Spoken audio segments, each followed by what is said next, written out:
জানতাম আমি পাত্রী দেখতেছি, মানে ফ্যামিলিগত আমাকে বিয়ে করাবে এটাই চিন্তা করতেছে। আবার সবচেয়ে ইন্টারেস্টিংটা কি, আমি পাত্র দেখতেছি, পাত্রী কি বললো, ওখানে যে কি ঘটনা বললাম ওর কাছে বলতেছি, যেহেতু আমার বেস্ট ফ্রেন্ড, ওর কাছে কিন্তু শেয়ার করতেছি। তো যাই হোক, পর্যায়টা এই পর্যায়ে ছিল। ওই বড় একদিন বললো, তুমি এত পাত্রী দেখছো বিভিন্ন জায়গায়, তুমি নাম জানি কি, মনি তো ভালো তোমার বন্ধু, তো মনিরে বিয়ে করো না কেন? আমি কি করেন এটা, আমি তো ওইভাবে চিন্তা করি নাই। মানে যেভাবে জানি ওইভাবে বলতে পারেন যে আমি একটা সৌভাগ্যবান। মানে নর্মালি একটা হাউস ওয়াইফও যেরকম দায়িত্ব তার পরিবারের প্রতি, স্বামীর প্রতি অথবা সংসারের প্রতি, আমি আমার ওয়াইফ দেখে বলবো না, ওর ব্যক্তিগত এই গুণগুলো খুব ভালো। যে আমার যেমন কেয়ার নিতেছে, অর্ণব জানি কি যে আবার তার সন্তানরা কেয়ার নিতেছে, পাশাপাশি রাজনীতিবিদদের ও সময়টাকে একটা প্রপার ম্যানেজমেন্টে রাখতে পারে, এটা ওর ক্যাপাসিটি। তার মানে দারুণ রাজনৈতিক নেতৃত্বের পাশাপাশি পারিবারিক যে নেতৃত্ব, সেটা অনন্য। এটা অনন্য। এবং এই সৌভাগ্যবান হওয়ার পেছনের গল্পটা আমরা একটু শুনবো। আসলে আপনাদের পরিচয় পর্বটা কি হবে আসলে, যদি বাউল ভাই একটু বলতেন। পরিচয় পর্ব, আমি ঢাকা ইউনিভার্সিটিতে ওই ম্যানেজমেন্টে ভর্তি হই, মহাশালে থাকি। যাই হোক, ও রাষ্ট্রবিজ্ঞানে ভর্তি হয়, থাকে ওই সাবজনার হলে থাকে। আমিও ছাত্রদল করতাম, সেও ছাত্রদল করতাম, আমরা বিএনপি রাজনীতির সাথে সম্পৃক্ত। ক্যাম্পাসে চলতে ফিরতে তো বিভিন্নভাবে পরিচয় হতে পারে। মূলত বলতে পারেন ক্যাম্পাসের ছাত্র জীবনের রাজনীতি থেকেই পরিচয়, ওইভাবে সম্পর্কের উন্নতি ধীরে ধীরে বলতে পারেন যে প্রণয় ঘটেছে। এই কে কাকে প্রথম প্রপোজ করেছেন? জি মনে, আপনি যদি আপনি একটু বলতেন। আসলে প্রপোজটাই ওরকম করা হয় নাই, সত্যি যেটা একসঙ্গে চলতে চলতে এরকম। প্রথমে আসলে আমাদের মধ্যে থেকে আমাদের একজন বড় ভাই আছেন, আমরা মামা ডাকতাম দুষ্টামি করে, উনি প্রথমে প্রপোজাল দিয়েছেন। তো আমিও হই হই করে উঠেছি, এটা কি বললেন, এটা কি বললেন। হয়তো ও ওর জায়গায়, দুজনের কিন্তু সামনাসামনি এটা বলে নাই, আলাদা, সে একটু ঘটকালি করতে চেয়েছিল।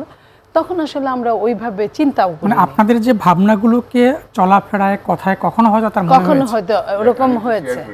বিষয়টা হচ্ছে যে আমরা তো ভালো বন্ধু, মানে ভালো বন্ধু, মানে ও চিন্তা করে নাই, হ্যাঁ ও চিন্তা করে নাই যে মানে আমাকে হাজবেন্ড করবে, আমি ওকে ওয়াইফ, এইটা আমরা আমাদের মাথায় ছিল না, এটা সত্য কথা।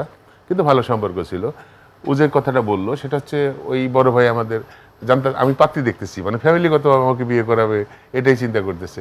আবার সবচেয়ে ইন্টারেস্টিংটা কি, আমি পাত্র দেখতেছি, পাত্রী কি বললো, ওখানে যে কি ঘটনা বললাম ওর কাছে বলতেছি, যেহেতু আমার বেস্ট ফ্রেন্ড, ওর কাছে কিন্তু শেয়ার করতেছি। তো যাই হোক, পর্যায়টা এই পর্যায়ে ছিল। ওই বড় একদিন বললো, তুমি এত পাত্রী দেখছো বিভিন্ন জায়গায়, তুমি নাম জানি কি, মনি তো ভালো তোমার বন্ধু, তো মনিরে বিয়ে করো না কেন? আমি কি করেন এটা, আমি তো ওইভাবে চিন্তা করি নাই।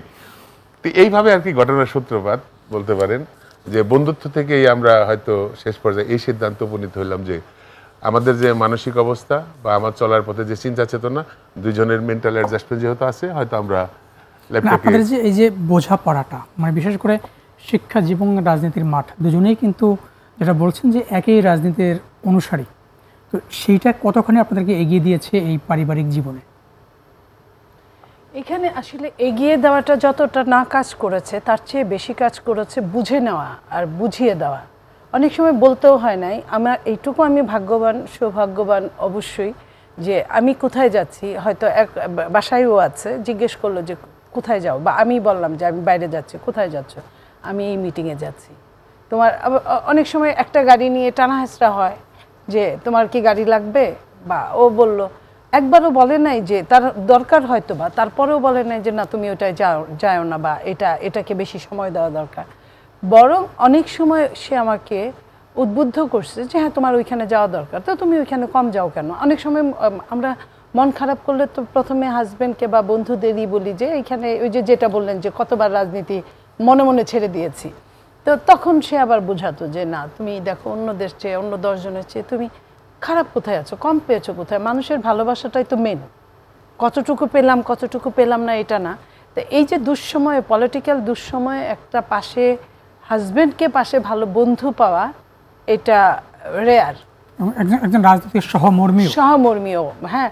আবার অনেক সময় দেখা গেছে আমি জানি যে এই কথাটা বললে ও এমন আমাকে বুদ্ধি দেবে, ওই বুদ্ধিটা আমার কাজ করা সম্ভব না, আমি কিন্তু খুব সহজে এই কথাটা ওকে বলি নাই। ও হয়তো অন্য, মানে বেশ টাইম নিয়ে 2-3 দিন 5 দিন পরে অন্য কারো মুখ থেকে এটা শুনেছে, শুনে হয়তো একটু ও তো আজকাল আমার এগুলা আলোচনাই করে না। আমি আসলে আলোচনা করিনি, অন্য হিসাব করে। যেমন ধরেন যে আমার আমার বাবার বাড়িতে আমি রাজনীতি করি, ওটা তো শ্বশুর বাড়ি। অনেক সময় আমাদের অনেক টানাপোড়েন চলে পলিটিক্যালি, তো সব টানাপোড়েনটা আসলে বলি না। আর ও তো শ্বশুর বাড়ির দিকে রাজনীতি সবাইকে চিনে, কিন্তু ওই ধরনের কোনো মন্তব্য করে না। তো যখন পরে শুনে, আমি এমনি বুদ্ধি নেওয়ার সময় বুদ্ধি নেই, কিন্তু যখন যেটার বুদ্ধিটা নেই না তখন তখন সে বলে এখন তো আমি জানিও না। তো এই যে আগে বলে নাই, তো এই জিনিসগুলা বুঝি যে আমি জানি যে ও যেটা বলবে ওটাই ঠিক, কিন্তু ওই টাইমটা আমার ওই ঠিকটা নেওয়াটা যাবে না। আর বলে ফেললে ওটা নিতে হবে, না নিলে কষ্ট দেওয়া হবে, দরকার কি স্কিপ করি। তো এই জিনিসগুলো আমি মনে করি যে একজন ভালো বন্ধু হিসেবে এটা মানে পাওয়া এটা রেয়ার।